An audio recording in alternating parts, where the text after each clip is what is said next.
விசேட போதைப் பொருள் ஒழிப்பு நடவடிக்கையில் ஒரே நாளில் 823 பேர் கைது. வடக்கின் மையப்புள்ளியாக மாங்குளத்தை மாற்றுவோம் என வடக்கு ஆளுநர் கூறியுள்ளார். இலங்கை மின்சார சபையின் மறுசீரமைப்பு பணிகள் தாமதம். எல்லை தாண்டிய இந்திய மீனவர்கள் 12 பேர் மன்னார் கடலில் கைது. நாட்டின் பொருளாதாரத்தை சீரழித்தவர்கள் உலக நாடுகளுக்கு பாடமெடுக்க முயற்சிப்பது வேடிக்கையானது. அமைச்சர் அனுர கருணாதிலக கூறியுள்ளார். சமையல் எரிவாயு பதுக்கலில் ஈடுபட்டோரை கைது செய்ய விசேட நடவடிக்கை. வணக்கம், இது ஈரோ தமிழின் இரவு நேர பிரதான செய்திகள். செய்திகளோடு இணைந்திருக்கும் நான் ஜெனிஃபர் ஹசன். தொடர்வன விரிவான செய்திகள்.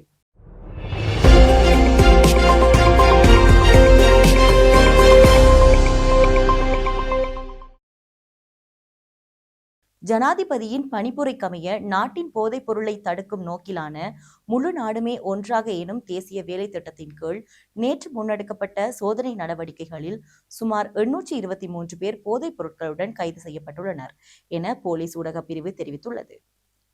குறித்த சோதனை நடவடிக்கையின் போது தடுப்பு காவல் உத்தரவு பெற்ற 11 பேரும் சட்டவிரோத சொத்துக்கள் தொடர்பான விசாரணைகளுக்கு அமைய 7 பேரும் கைது செய்யப்பட்டுள்ளனர். அதேவேளை 826 சோதனைகள் நடாத்தப்பட்டுள்ளதுடன் 11 பேர் புலனாய்வு மையத்திற்கு அனுப்பி வைக்கப்பட்டுள்ளனர்.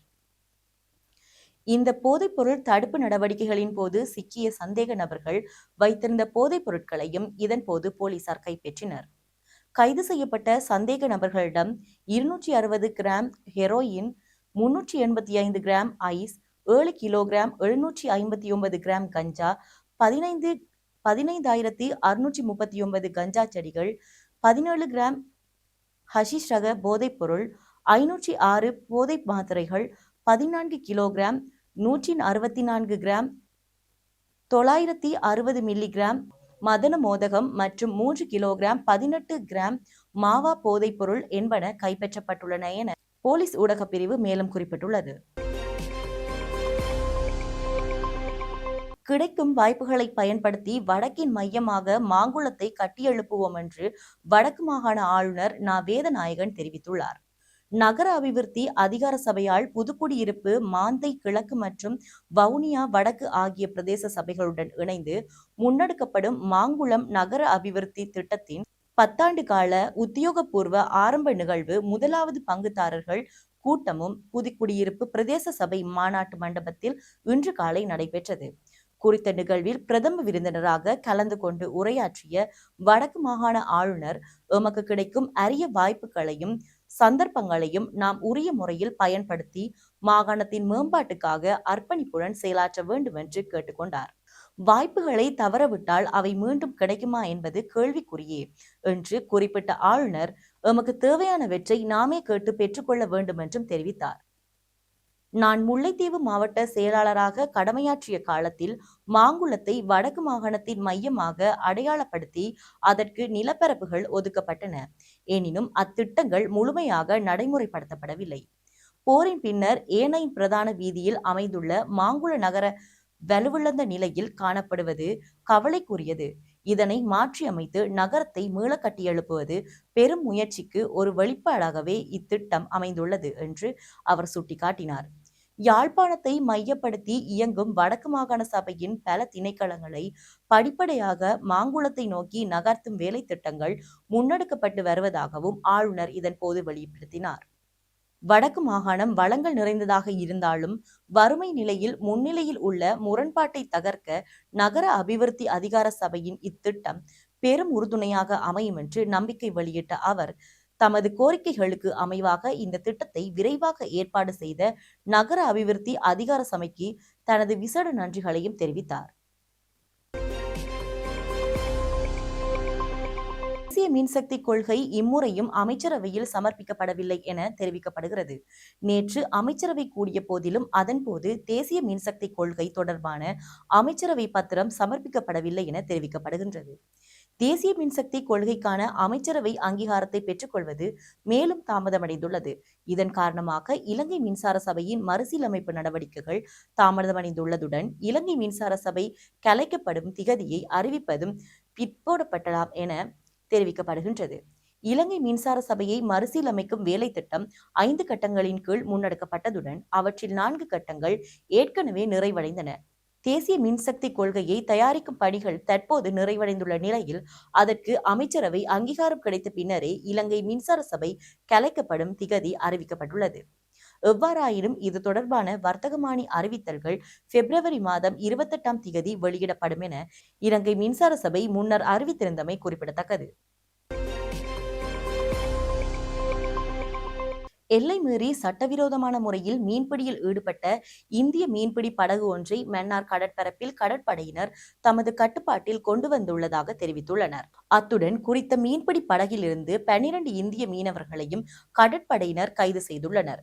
மன்னாரிற்கு தெற்கு திசையில் இலங்கை கடற்பரப்பில் முன்னெடுக்கப்பட்ட விசேட தேடுதல் நடவடிக்கைகளின் மூலம் இவர்களது கைது செய்யப்பட்டுள்ளதாக கடற்படையினர் மேலும் தெரிவித்தனர். இந்த இந்திய மீன்பிடி படகு மற்றும் மீனவர்கள் குழுவை மேலதிக சட்ட நடவடிக்கைகளுக்காக திக்கோவிட்ட மீன்வள ஆய்வு அலுவலகத்திடம் ஒப்படைக்க நடவடிக்கை எடுக்கப்பட்டுள்ளது. நாட்டின் பொருளாதாரத்தை சீரழித்தவர்கள் இன்று உலக நாடுகளுக்கு பாடம் எடுக்க முயற்சிப்பது வேடிக்கையானது என்று அமைச்சர் அனுர கருணாதிலக தெரிவித்தார். லண்டனில் ஆக்ஸ்போர்ட் மற்றும் கேம்பிரிட்ஜ் பல்கலைக்கழகத்தின் நாமல் ராஜபக்ஷ நிகழ்த்தவிருந்த உரைகள் ரத்து செய்யப்பட்டமை குறித்து ஊடகங்களுக்கு கருத்து தெரிவித்த போதே அவர் இவ்வாறு குறிப்பிட்டார். சர்வதேச நாணய நிதியுடன் முறையாக பேச்சுவார்த்தைகளை நடாத்தி நாட்டை பொருளாதார நெருக்கடியிலிருந்து மீட்கும் அடித்தளத்தை நாம் இட்டுள்ளோம். ஆனால் அந்த பலன்களை அனுபவித்துக் கொண்டு ராஜபக்ஷ அணியினர் தேவையற்ற வெளிநாட்டு பயணங்களை மேற்கொண்டு நாட்டுக்கு களங்கத்தை ஏற்படுத்துவது முறையற்ற செயலாகும். ஒரு தலைவருக்குரிய உண்மையான தகுதி என்பது வெறும் மேடைகளில் உரையாற்றுவது மாத்திரமல்ல, மக்கள் மத்தியில் அவர் கொண்டுள்ள நன்மதிப்பும் கௌரவமுமே மிக முக்கியமானது. அந்த பல்கலைக்கழகங்கள் நாமல் ராஜபக்ஷவின் உரைகளை ரத்து செய்தமையானது சர்வதேச ரீதியில் அவர்களுக்கு இருக்கும் மதிப்பை வெளிச்சம் போட்டு காட்டியுள்ளது என்றார். சமையல் எரிவாயு கொள்கலன்கள் தொடர்பாக நுகர்வோரின் விவகார அதிகார சபை நாடு தழுவிய ரீதியில் சோதனைகளை மேற்கொண்டு வருவதாக அறிவிக்கப்பட்டுள்ளது. அதிக விலைக்கு விற்பனை செய்யும் நோக்கில் சில வர்த்தகர்கள் சமையல் எரிவாயு கொள்கலன்களை பதுக்கி வைத்திருப்பதாக கிடைத்துள்ள முறைப்பாடுகளை அடுத்து இந்த நடவடிக்கை எடுக்கப்பட்டுள்ளது. குறித்த வர்த்தகர்களை கண்டறியும் பணிகள் தீவிரப்படுத்தப்பட்டுள்ளதாக நுகர்வோர் விவகார அதிகார சபை தெரிவித்துள்ளது. லிட்ரோ மற்றும் லேப்ஸ் ஆகிய 2 வகையான சமையல் எரிவாயு கொள்கலன்களுக்கும் நாடு முழுவதும் பாரிய தட்டுப்பாடு நிலவுவதாக தெரிவிக்கப்படுகிறது. கடந்த 2 வாரங்களாக எரிவாயு கிடைக்காததால் பல பகுதிகளில் உள்ள உணவகங்கள் மூடப்பட்டும் அபாயத்தில் உள்ளதாக கூறப்படுகிறது. தாய்லாந்தின் வடபகுதியில் உள்ள சுற்றுலா மையமான சியாங் மாயில் 2 வாரங்களுக்குள் 72 புலிகள் மர்மமான முறையில் உயிரிழந்திருப்பது பெரும் அதிர்ச்சியை ஏற்படுத்தி பிரபல சுற்றுலா தலமான டைகர் கிங்டம் பூங்காவிலேயே இந்த உயிரிழப்புகள் பதிவாகியுள்ளன. இந்த புலிகளின் மாதிரிகளை பரிசோதித்ததில் அவற்றுக்கு கனேகன் டிஸ்டோம்பர் எனும் வைரஸ் தொற்று இருப்பதாக கண்டறியப்பட்டது. இந்த வைரஸ் விலங்குகளின் சுவாச மண்டலம், இரைப்பை மற்றும் நரம்பு மண்டலத்தை கடுமையாக தாக்கும் வலிமை கொண்டது. பொதுவாக இது நாய்களிடம் காணப்பட்டாலும் புலிகள் போன்ற பெரிய பூனை இன விலங்குகளையும் இது உயிரிழக்கும் அளவிற்கு பாதிக்கும்.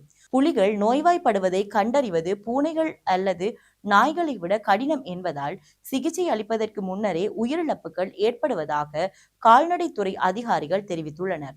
தொற்று பரவுவதை தடுப்பதற்கு டைகர் கிங்டம் பூங்கா 2 வாரங்களுக்கு தற்காலிகமாக மூடப்பட்டுள்ளதுடன் கிருமி நீக்கு பணிகளுக்கும் முன்னெடுக்கப்பட்டுள்ளன.